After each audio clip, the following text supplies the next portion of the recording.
When Ilya and Tanya first started dating, the man found out that Tanya was running to another guy for a date.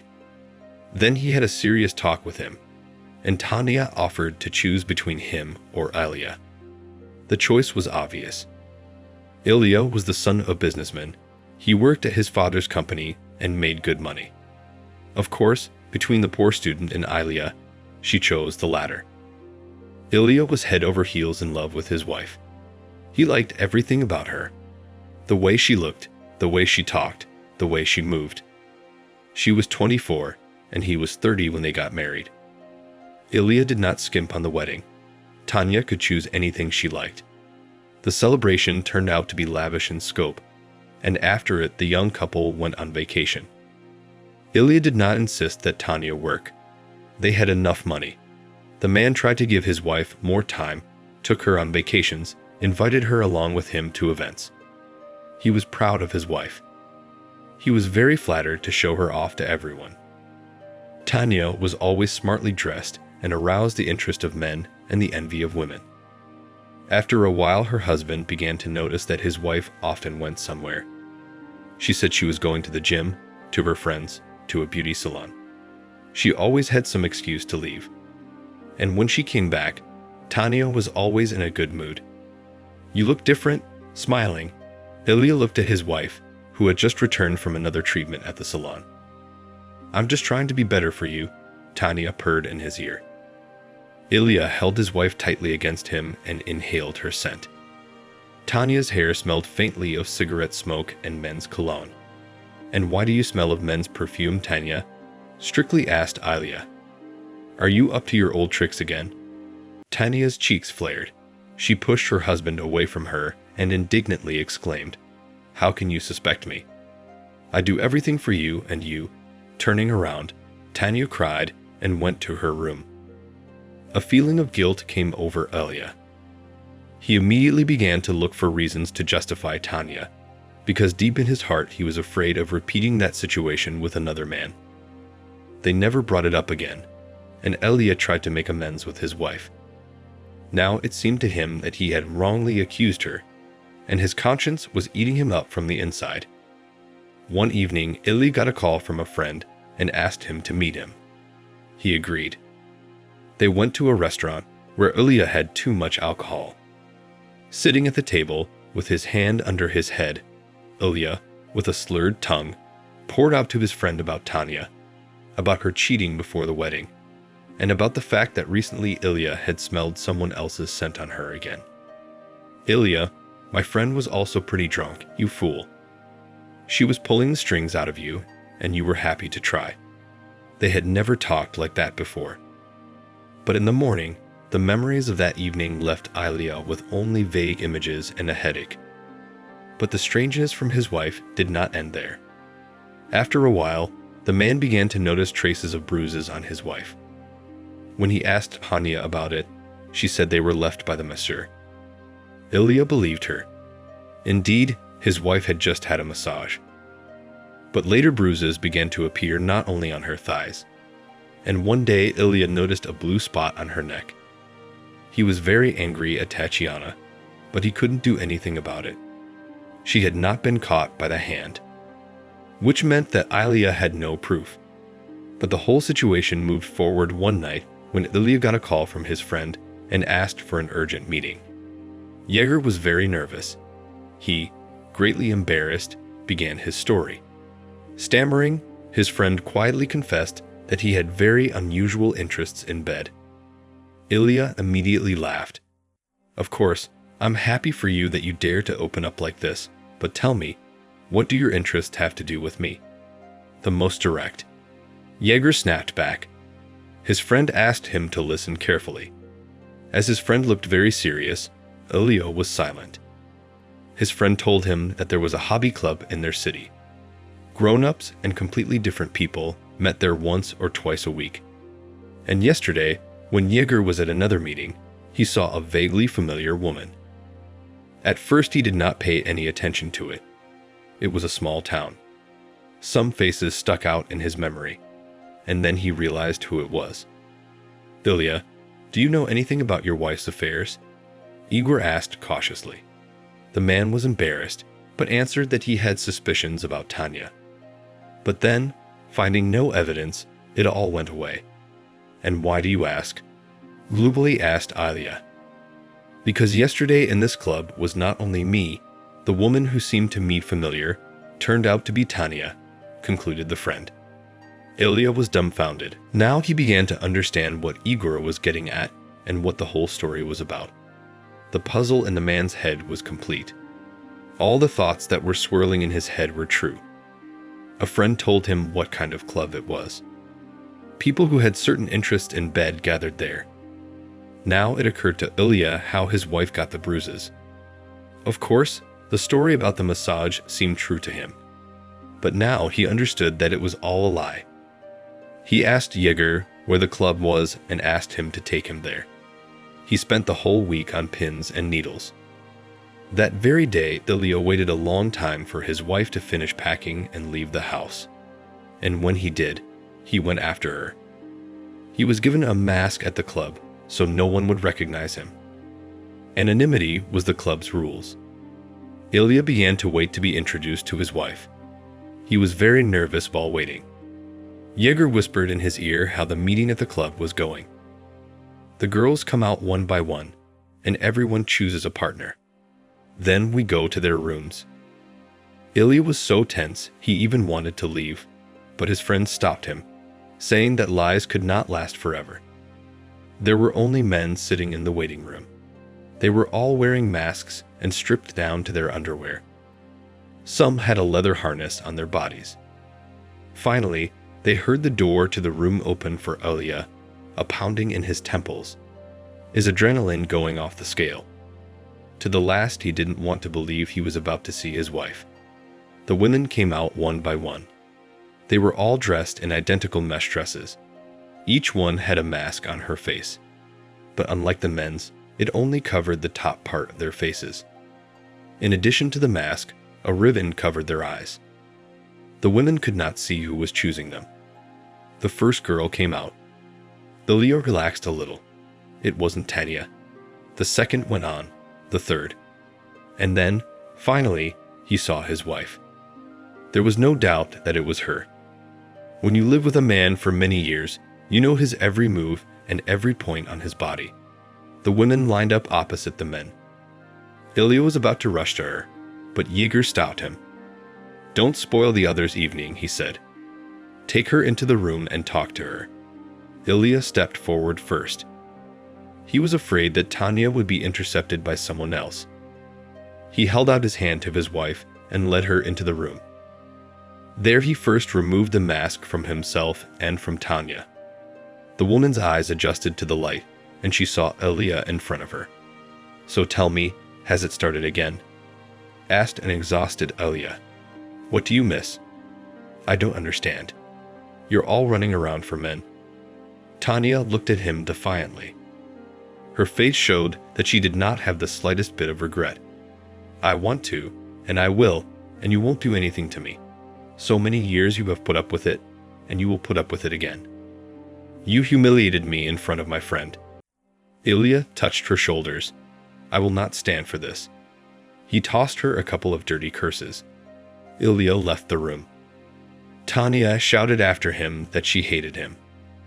The man knew that he had allowed all this to happen himself, that he had originally got involved in this case, knowing the whole truth about Tanya, but always believed that family life would change her. But, apparently, there are some people for whom a quiet family life is simply contraindicated. The spouse is divorced. Finally, the man told about the strange hobbies of Tanya to her parents. First, so they would not tire him with questions about the reasons for the divorce, and secondly, so that her parents would somehow control their daughter and prevent her from completely sliding down the social ladder. Their town isn't the biggest, and rumors could easily spread. But the woman was not affected by her parents' entreaties to come to her senses. She was an adult, and she could decide for herself what to do. As a result, not only her close friends, but also her relatives turned away from her. That was the reason she did not tell anyone about her preferences. Relatives would consider it shameful. And so it turned out. The ex-wife was still mad at Ilya for a long time for telling her parents and friends everything. But there was nothing she could do about it. The man felt cheated, and Tanya made her choice.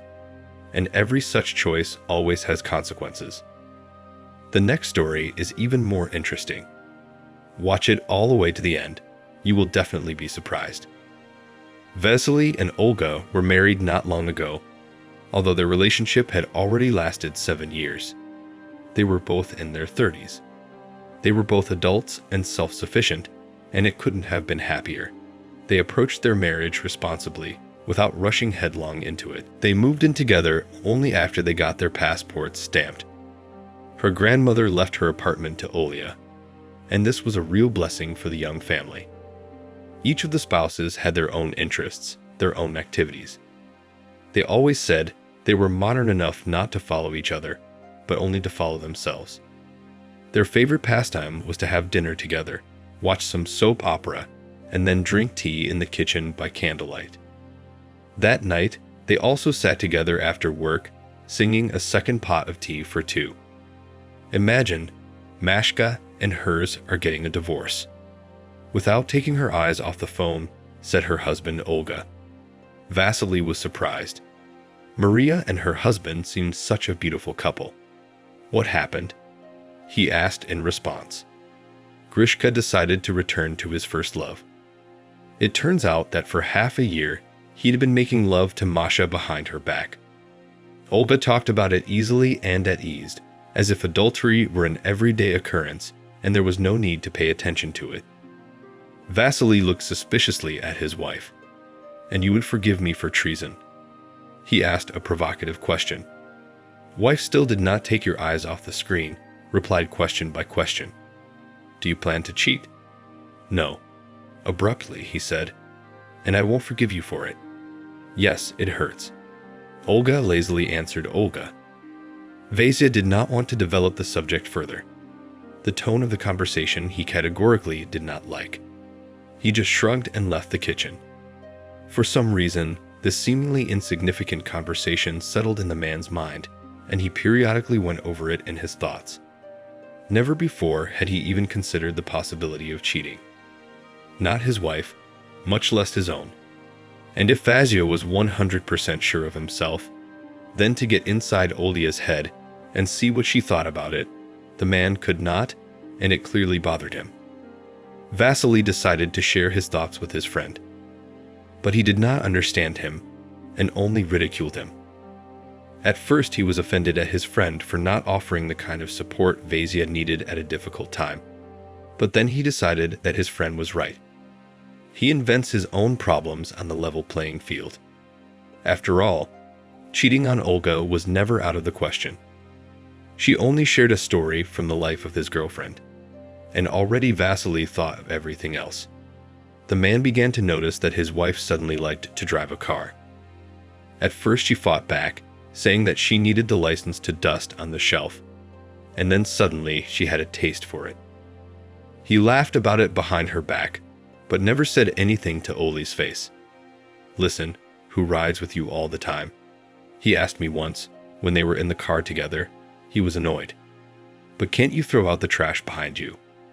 He continued, "Oh yes, it's Masha. She is so stressed right now. I'm not going to scold her because of the trash." My wife tried to calm down the conflict. "Then throw it away yourself, take over the car, and keep an eye on it." Olga soothingly stroked her husband on the shoulder. In his mind, Vasily smiled at this gesture. He loved his wife and could not stay mad at her for long. To hell with them, with these coffee cups and sugar wrappers. He would throw them away himself. One day Vasily returned from work and found that they had the very same Masha who was in the middle of divorce. The woman did not look sad or even remotely upset. Vasya was sincerely happy for her. So it is not as bad as he thought. Maria greeted him cheerfully with a hug and a pat on the back. They exchanged a couple of duty phrases, and the man began to heat up his dinner. Olga was smoking on the balcony. He did not disturb her. His wife's friend got up, poured herself a coffee, and took a sip with pleasure. "Why don't you add sugar? It must be bitter." Let's go home. Vasia reached for the sugar bowl. Yuck, the woman grimaced. Coffee with sugar is horrible crap. Vasily turned around and looked at Masha in surprise. Didn't she leave a pile of hidden sugar packets behind in the car? That's what Olga had said. The man decided to go in from afar and ask a question as if casually. Do you see Olga often? Marita shook her head in the negative, explaining that she didn't have time to see anyone. She had a lot of work to do. The quarterly report is coming up. We are all on the phone with Olya. Vasily automatically nodded and continued to fumble with dinner. Thoughts swarmed in his head. Who did the wrappers in the car and the empty coffee cups belong to then? Why did my wife say her friend was leaving them behind? There was no doubt in his mind that Masha was not lying. The question was elementary and required no lies. He spent the whole evening in his thoughts, and even at night, he studied from side to side, unable to stop thinking. Finally, the decision came. Vasily decided to buy a listening device and plant it in his car. He immediately went online to choose the right one, and with more or less peace of mind went to bed. The day X came. Vasia had the device in his hands. He sorted out the manual, set up the call recording function, and put the beacon in the car under the seat. All that was left was to wait for Olga to take the car and give the unknown man a ride in it. He did not have to wait long. A couple of days later, his wife warned him that she would take the car to go with Masha on her affairs relating to the divorce. Vasily smiled, trying to hide his gloat. He knew that with a probability of 99%, no Masha wife will not take. All day, Vasily spent like on needles. He could not wait to get into the car, get the tracker, and listen to what he had managed to record. When he returned from work, Olga was already at home. Vasia told her he had prepared a speech about how he had to visit his friend and ran out of the house at once. His heart was racing as he approached the car. What was he going to hear now? Would it divide his whole life into before and after? For now, he could only guess. He plugged his headphones into the recorder, pressed the play button. His palms were sweating, but Vasia himself was shaking like a cold. He had to rewind the tape several times until he finally heard a clap, a door, and a man's voice. Vasil's heart sank in his heels. Could it be that all of his worst thoughts were coming true right now? Olga and the stranger were talking about something. Vasia was not thinking clearly, and he could barely understand what they were saying. He fast-forwarded forward a little more. The engine of the car on the recording could no longer be heard, but there was a distinctive creaking and groaning sound. It was his wife's moaning. The man pulled the earphones out of his ears sharply. He couldn't catch his breath, as if he had run 100 meters. He suddenly realized that he was sitting gripped in the steering wheel, rushing somewhere with his crazy eyes. He didn't look so good. Pulling was not an option. Vasily decided that he had to tear up sharply, like a band-aid. In his hands with the recorder, he went back up to the apartment. Olga was surprised by his arrival. Vasia silently handed her the headphones, and when she put them on, turned on the recording, her pale face said it all. As Vasily had told Olga, he hadn't forgiven her, and she hadn't asked for it. The apartment they lived in belonged to his wife. So the man hurriedly moved out with practically nothing. He lived with a friend for a while, and then rented a small room. He knew from mutual acquaintances, of course, what was going on in the life of his ex-wife. She had sold her apartment in the neighborhood and moved to another one. Apparently, closer to her lover, Vasia decided. No matter how much he wanted revenge, it did not work. Life after marriage for Olga was not as bad as he had dreamed. Soon, too, he stopped musing on the subject himself and decided to move on. Moving on from this unpleasant event. The following story tells how a couple's vacation changed their lives forever. Watch to the end. You won't regret it. Ruslan and Dina were introduced to each other by his mother. She worked with Dina in the same store and had noticed her a long time ago. I wish I had such a daughter-in-law, she told Dina. She smiled embarrassedly. One day, when Ruslan came to pick up her mother after work, she asked him to give her a ride home too. From that day on, Ruslan came to the store not for his mother, but for the woman he loved. A year later, the couple married, but they were in no hurry to have children, although their parents often asked about having more. Dana and Ruslan liked their free, unencumbered life. They were free to go anywhere, travel, trying to enjoy life together. One day, it so happened that Ruslan's and Dina's vacations did not overlap. And very fortunately, Dina's friend invited her to her house. So the wife left for the capital for 3 days. On arrival in the evening, the friends went to a restaurant Opianini, and happy they had a fun evening, laughing and remembering moments from their shared past. Wait, Pasha is calling. Pasha was Ol's young man, and they had a wedding scheduled for next year. Now coming to us, Pavel didn't come alone, but with his friend Vlad. If Dina had not been in a relaxed state, she would never have allowed herself such behavior, but alcohol was doing its job. She acted relaxed and at ease, openly flirted with Vlad, and danced with him. Olya kept shouting at her, reminding her that Dina was married. She only laughed in reply. She left the restaurant with Vlad and woke up in his bed in the morning. In frustrated feelings with a splitting head, Dina gathered her things around the apartment of the man, whom she knew only one evening. "What are you so noisy about this morning?"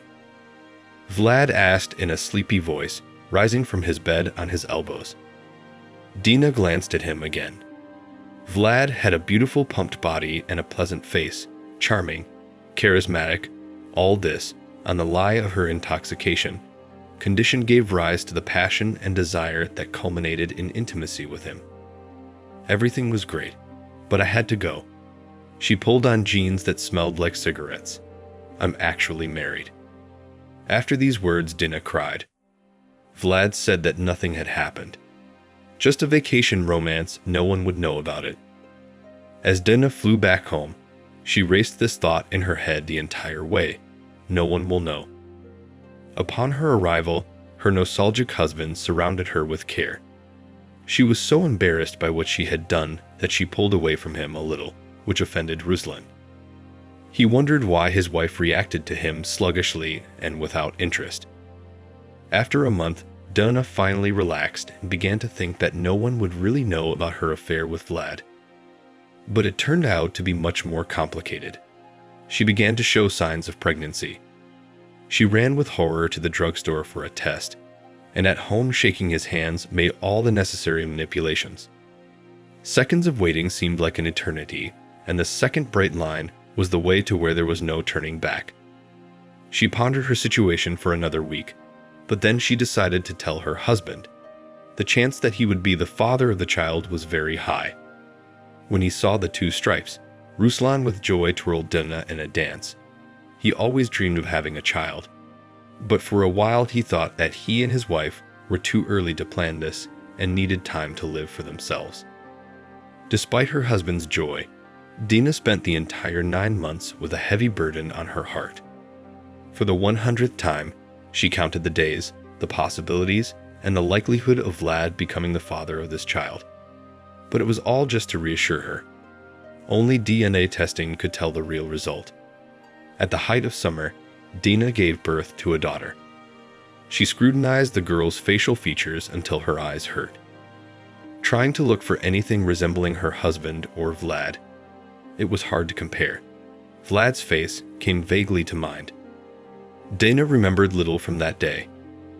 Immediately at the maternity hospital, in secret from her husband, she took a DNA test. On the day they were discharged, a nurse brought an envelope with the documents that held the main secret of Dina and her daughter. With trembling hands, she opened the envelope and ran her eyes over the text. She cried with her hands over her eyes. At that moment, there was a knock on the door, and she tossed the documents into her bag so no one would see them. A new life began for the family. Ruslan was happy in his role as a father. He enjoyed taking care of the baby, and Dina looked on sadly every time. Over time, she began to get used to the idea that Ruslan was the real father, their girl. When her daughter grew up, her husband decided to make a gift for his spouse, a joint vacation somewhere at sea. The trip was bought, and they were getting ready to go on vacation little by little. But misfortune came whence they did not expect it. One evening, Ruslan was rummaging through the cupboards in search of some needed paper, and stumbled upon a crumpled envelope without any identifying marks.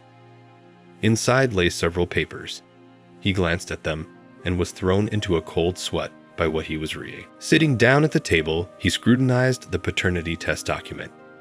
His and Dina's daughters. The text read that there was no match to the supposed father's DNA.